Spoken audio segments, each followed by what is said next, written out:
Pension 4000 నుంచి 6000 వరకు వెంటనే పెంచాలి. వికలాంగుల పెన్షన్ 4000 నుంచి 6000 వరకు వెంటనే పెంచాలి. పీడీ కార్మికుల పెన్షన్ 2000 నుంచి 4000 వరకు వెంటనే పెంచాలి. మీరు ఇచ్చే కాపీ ఉందా? జిరాక్స్ కాపీ ఇచ్చేది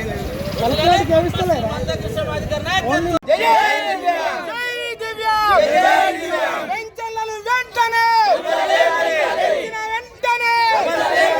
దివ్యాంగుల ఐక్యత దివ్యాంగుల ఐక్యత జై దివ్యాంగ్ జై దివ్యాంగ్ జై దివ్యాంగ్ కొత్త పెన్షన్ వెంటనే కొత్త పెన్షన్ వెంటనే కొత్త పెన్షన్ వెంటనే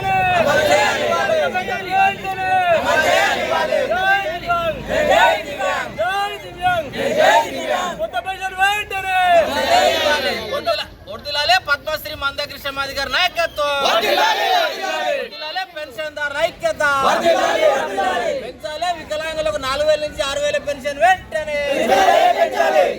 పీడీ కార్మికులకు 2000 నుంచి 4000 వరకు వెంటనే వర్ధిల్లాలి. దివ్యాంగుల ఐక్యత ఇవ్వాలి. కొత్త పెన్షన్లు వెంటనే ఇవ్వాలి. కొత్త పెన్షన్లు వెంటనే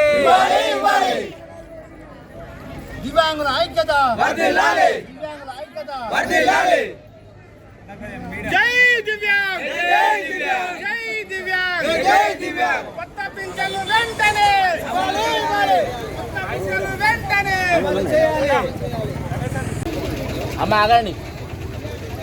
ఈరోజు పద్మశ్రీ మందకృష్ణ మాది గారి పిలుపు మేరకు ఏదైతే ఈ రాష్ట్ర ప్రభుత్వం మరి 2023 ఎలక్షన్లో వృద్ధులకు 2000 ఉన్న పింఛన్ 4000, వికలాంగులకు 4000 ఉన్న పింఛన్ 6000, కండరాల క్షీణతతో బాధపడుతున్న వారికి 15,000 రూపాయలు ఇస్తామని చెప్పి 20 నెలలు గడుస్తున్న ఇప్పటి వరకు కూడా అమలు చేయకుండా నిర్లక్ష్యం చేయడాన్ని నిరసిస్తూ ఈరోజు పద్మశ్రీ మందకృష్ణ మాది గారు మరి రాష్ట్ర వ్యాప్తంగా అన్ని కలెక్టరేట్ల ముట్టడికి పిలిపించడం జరిగింది.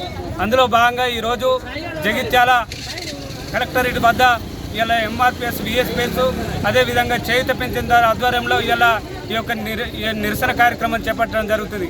ఈ నిరసన కార్యక్రమంలో పాల్గొన్నటువంటి ఎంఆర్పిఎస్ జిల్లా నాయకత్వం, రాష్ట్ర నాయకత్వం, మరి దివ్యాంగులు అదేవిధంగా పెన్షన్దారులు అందరికీ కూడా పేరు పేరున సామాజిక ఉద్యమ నమస్కారం తెలియజేస్తూ ఉన్నాం.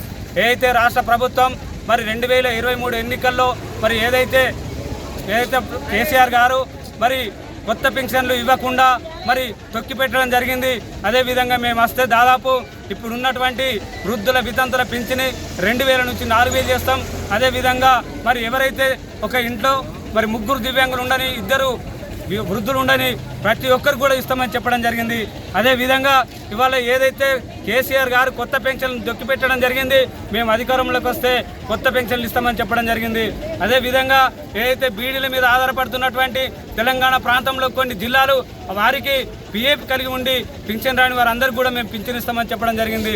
అంటే ఇవాళ 20 నెలలు గడుస్తున్న ప్రభుత్వం అనేక పథకాలు అమలు చేస్తూ మరి ఏదైతే పేద వర్గాలకు సంబంధించినటువంటి పేద వర్గాలకు ఉపయోగపడే పెన్షన్ మీద ఆధారపడే వారికి మాత్రం పెన్షన్ పెరుగుతలేదు. కానీ ఇవాళ ఏదైతే మరి ఉన్నత వర్గాలకు చెందినటువంటి ప్రతిపక్ష నాయకుడు కేసీఆర్ కావచ్చు, అదేవిధంగా మరి అధికార పార్టీ సీఎం గారు మరి రెడ్డి ఉన్నత వర్గాలకు సంబంధించిన నాయకుడు కాబట్టి ఉన్నత వర్గాలకు ఏదైతే రైతులకు ఉపయోగపడే పథకాలు, అదేవిధంగా భూస్వాములకు ఉపయోగపడే పథకాలు మాత్రమే ఇలా రైతు బీమా కావచ్చు, రైతు బంధు కావచ్చు, ఇతర పథకాలు అమలు చేస్తూ పేదలు ఏదైతే పెన్షన్ మీద జీవించేటువంటి పేదల పెన్షన్లు పెంచకుండా ప్రభుత్వం మొండి వైఖరి వహిస్తుంది.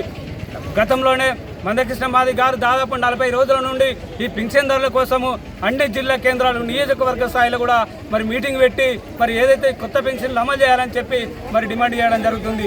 ప్రభుత్వం మొండి వైఖరి వీడకుండా ఇప్పటికి కూడా అమలు చేయకుండా ఇలా ప్రభుత్వం నిర్లక్ష్యం చేస్తూ ఉంది. ఇప్పటికైనా ఈ రాష్ట్ర ప్రభుత్వానికి సూటిగా మేము హెచ్చరిస్తూ ఉన్నాం. ఏదైతే స్థానిక ఎలక్షన్లో నువ్వుగిన మరి పింఛన్దారులు కింద పెంచకపోతే భవిష్యత్తులో మందకృష్ణ మాది గారి నాయకత్వంలో ఏదైతే నీ స్థానిక ఎలక్షన్లో ఖచ్చితంగా బుద్ధి చెప్పే విధంగా ఇవాళ పెన్షన్దారులు కానీ మరి వృద్ధులు కానీ వితంతులు కానీ అందరూ కూడా సిద్ధమైనరు. గ్రామ పంచాయతీలో ఇవాళ నువ్వు మరి పెన్షన్లు పెంచకుండా ఏదైతే ప్రభుత్వం భయపడుతుందంటే ఇవాళ మందకృష్ణ మాది గారు రాష్ట్ర వ్యాప్తంగా పింఛన్ల కోసం అయితే పోరాటం చేస్తుండో ఖచ్చితంగా ప్రభుత్వానికి ఇంటెలిజెన్స్ నివేదిక వెళ్ళింది. మేము స్థానిక ఎలక్షన్లకు పోతే పింఛన్దారులు కోపం మీద ఉన్నారు, ఖచ్చితంగా మా పింఛన్లు పెంచకపోతే ఓటేయాలన్న భయం ఇప్పటికే ప్రభుత్వంకు ఉంది. అదేవిధంగా మరి లీకులు కూడా ఇవ్వడం జరుగుతుంది. ఆ లీకులు మరి మాకు ఖచ్చితంగా తొందరలో అమలు చేసి ఒక పింఛన్దారుల న్యాయమైనటువంటి డిమాండ్ను అమలు చేయాలని ఈ సందర్భంగా విజ్ఞప్తి చేస్తున్నాం, డిమాండ్ చేస్తూ ఉన్నాం. ఒకవేళ మీరు చేయకపోతే భవిష్యత్తులో మందకృష్ణ మాది గారు ఏదైతే ఎంఆర్ఓ ఆఫీసులో ముట్టడి ఉన్నది, గ్రామ స్థాయిలో గ్రామ పంచాయతీల మరి కార్యాలయాల వద్ద నిరసన దీక్షలు ఉన్నాయి. మరి చేయకపోతే ఇదే మొండి వైఖరి వహిస్తే ఖచ్చితంగా 20 తారీఖు నాడు జాతీయ రహదారిని ఎంఆర్పిఎస్ విఎస్పీ పింఛన్దారుల ఆధ్వర్యంలో జాతీయ రహదారిని హైదరాబాద్ నుంచి విజయవాడ దాకా దిగ్బంధం చేసే కార్యక్రమం కూడా ఉంది. ఖచ్చితంగా ప్రభుత్వం దిగొచ్చి అమలు చేయాలని నేను డిమాండ్ చేస్తూ ఈరోజు ఇక్కడ పాల్గొన్నటువంటి మరి మీడియా మిత్రులకు, అదేవిధంగా ప్రింట్ మీడియా, ఎలక్ట్రిక్ మీడియా మాకు సహకరిస్తున్న పోలీస్ సిబ్బందికి, మరి ఇక్కడ పింఛన్దారులందరికీ కూడా పేరు పేరున సామాజిక ఉద్యమ నమస్కారాలు. జై వికలాంగ్, జై ఎంఆర్పీ.